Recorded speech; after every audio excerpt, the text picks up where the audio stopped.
మీ car కి best ceramic coating premier care Apexer car detailing studio for contact.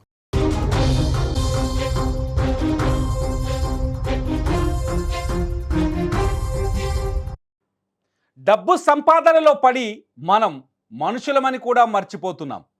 జంతువులైనా ఒక జంతువుకు గాయమైతే పక్క నుంచి వచ్చి కనీసం చూసి వెళ్తాయి. జంతువుల్లో ఉన్న గుణం కూడా మనుషుల్లో లేకుండా పోతుంది. ఒక కవి రాశాడు, మాయమైపోతున్నాడమ్మా మనిషి అన్నవాడు, మాయమైపోయాడమ్మా మనిషి అనేవాడు, ఎప్పుడో చచ్చిపోయాడు. డబ్బుకు దాసోహమైపోయాడు, డబ్బుని ప్రేమిస్తున్నాడు, డబ్బు చుట్టే తిరుగుతున్నాడు, తోటి మనుషుల్ని పట్టించుకోవట్లేదు. ఈ మాటని నిరూపించేందుకు నా దగ్గర ఒక దృశ్యం ఉంది, చూడండి. ఒక్కసారి ఆ దృశ్యం చూడండి.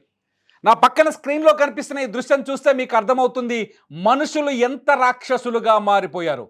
బహుశా ఈ డీజిల్ కార్లు అట్లాగే ఈ పెట్రోల్ వాహనాల నుంచి వచ్చే పొగను పీల్చుకోవడం వల్ల మైండ్ దొబ్బుతుందేమో మనుషులకు అనిపిస్తుంది. కాంక్రీట్ జంగల్లో బతుకుతూ ఏదో మైదా పిండితో తయారు చేసిన బర్గర్లు పిజ్జాలు తింటూ బ్రెయిన్ పాడైపోతుందేమో మనుషులు అనిపిస్తుంది. రోజు వైన్ షాప్కి వెళ్ళి మద్యను కొనుక్కొని తాగుతున్నారు కదా పీకల దాకా, తాగడం వల్ల మానవత్వాన్ని కోల్పోతున్నారేమో.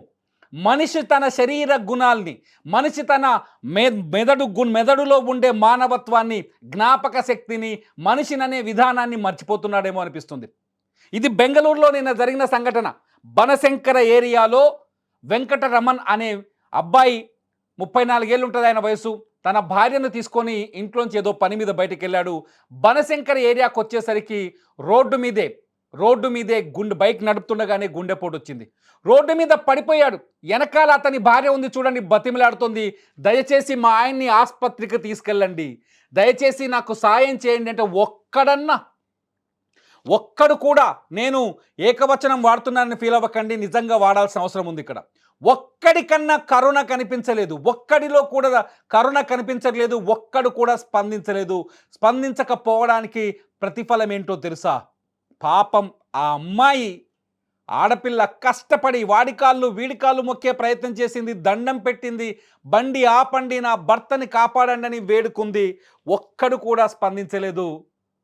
చివరికి ఆ అమ్మాయి బండిపైన తన భర్తని, గుండెపోటుతో విలవిల్లాడుతున్న తన భర్తని బండిపైన కూర్చోబెట్టుకొని ఆసుపత్రికి తీసుకెళ్ళింది. ఈ మాట చెప్పడానికి కన్నీళ్ళు వస్తున్నాయి నాకు.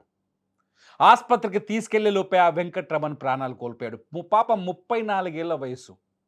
34 ఏళ్ల వయసులోనే భార్య కళ్ళ ముందే పక్కన ఒక మనిషి ఉండగానే ప్రాణాలు కోల్పోయాడు వెంకట్రమణ. అతన్ని కాపాడడానికి మనిషి అన్నవాడొక్కడు ఆగలేదు అక్కడ. మీరు దృశ్యాలు చూడండి, చూపిస్తున్నాం మేము వీడియో సీసీ కెమెరాలది. మనిషి అన్నవాడు ఒక్కడు కూడా ఆగలేదు. బండ్లు వేగంగా వెళ్ళిపోతున్నాయి చూడండి, వెహికల్స్ వేగంగా వెళ్ళిపోతున్నాయి. ఏమైంది? ఒక మనిషి, మన తోటి మనిషి, మనలాంటి రక్త మాంసాలున్న మనిషి, మనలాంటి భోజనం చేసే మనిషి, మనకున్నటువంటి కుటుంబం అతనికి కూడా ఉంది, మనకున్న పిల్లలు అతనికి కూడా ఉన్నారు. ఒక మనిషి రోడ్డు మీద పడ్డాడు, అతన్ని కాపాడుదాం, కనీసం ఏమైందని విచారిద్దామని కూడా ఒక్కడు ముందుకు రాలేదు. ఇదే అందుకని చెప్తున్నాను, మానవత్వం చచ్చిపోతుందేమో.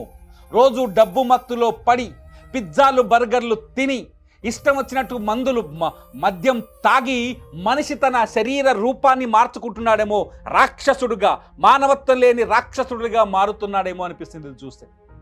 గుండె ద్రవించిపోతుంది. కానీ వెంకట్రమణ్ భార్య ఒక మంచి పని చేసింది తెలుసా?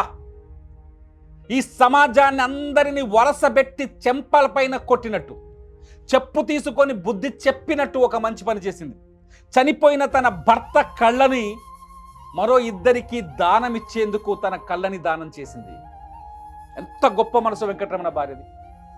మనిషిని పట్టించుకొని మనుషులని తను పట్టించుకుంది. మనుషులు ఆమెను పట్టించుకోలేదు, సమాజంలో ఉన్న మనుషులు, కానీ తను ఈ సమాజాన్ని పట్టించుకుంది. ఈ సమాజం పైన విద్వేషాన్ని చూపించలేదు, ఏహ్యభావాన్ని చూపించలేదు, ఈ సమాజాన్ని చీదరించుకోలేదు. సమాజానికి మానవత్వం అవసరం, మనుషులు బతికే ఉన్నారు, మీరందరిలో మీ శరీరాల్లో మానవత్వం చచ్చిపోయిందేమో, మనిషి అనేవాడు చచ్చిపోయిందేమో, కానీ నా రూపంలో ఉంది, మానవత్వం నాలో ఉంది అని చెప్పేసి వెంకట్రమణ్ భార్య నిరూపించింది. 2 కళ్ళను, తన భర్త 2 కళ్ళను మరొక 2కి చూపించేందుకు దానం చేసింది.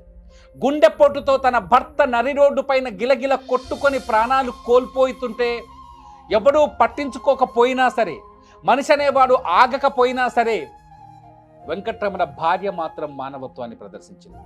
తన భర్త తనే భుజం మీద వేసుకొని ఆసుపత్రికి తీసుకెళ్లిన తర్వాత, అతను చనిపోయిన తర్వాత తన 2 కళ్ళను దానం చేసింది. ఎంత గొప్ప దేవతవమ్మ నువ్వు! నిజంగా నీకు దండం పెట్టాలమ్మా, నువ్వు ఒక దేవతవమ్మ. నీలాంటి మనుషులు ఉన్నారు కాబట్టే ఈ లోకం మీద ఇంకా వర్షాలు కురుస్తున్నాయి. నీలాంటి మనుషులు ఉన్నారు కాబట్టే ఈ భూమి మీద ఇంకా మనుషులు బతకడానికి, ఈ స్వార్థపరులంతా బతకడానికి ఆక్సిజన్ దొరుకుతుంది. నీలాంటి మనుషులు ఉన్నారు కాబట్టే మంచినీళ్ళు దొరుకుతున్నాయి. నీలాంటి మనుషులు ఉన్నారు కాబట్టే పంటలు పండి మాలాంటి వాళ్ళకి ఆహారం దొరుకుతుంది. ఇంకా మానవత్వం బతికే ఉంది అని చెప్పడానికి నీకంటే గొప్ప నిదర్శనం ఇంకెవరు లేరు తల్లి. నాకు మాట్లాడనిపించింది.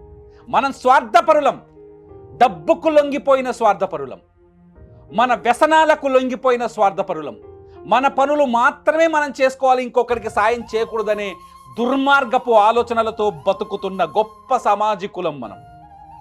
నీతులు చెప్పమంటే బోలెడు చెప్తాం, సోషల్ మీడియాలో మైకులు పెడితే మాట్లాడమంటే గంటల కొద్దీ మాట్లాడతాం, కానీ ఒక్కడికి సాయం చేయడానికి మాత్రం సిగ్గుపడతాం, చేత కాదు. చీ అనిపిస్తుంది ఒక్కోసారి ఈ దృశ్యాన్ని చూస్తుంటే. బెంగళూరులో జరిగిన ఈ దృశ్యాన్ని చూస్తుంటే చీదరించుకోవాలనిపిస్తుంది. కానీ అతని భార్య, వెంకట్రమణ్ భార్య కళ్ళు దానం చేసిన చూసిన భర్తది, అది చూస్తే ఆమె కాళ్లకు దండం పెట్టాలనిపిస్తుంది. మీకేమనిపిస్తుంది? ఈ స్టోరీ చూసిన తర్వాత మీకేమనిపిస్తుంది? మీలో కనీసం మానవత్వం ఉంటే కామెంట్ చేయండి.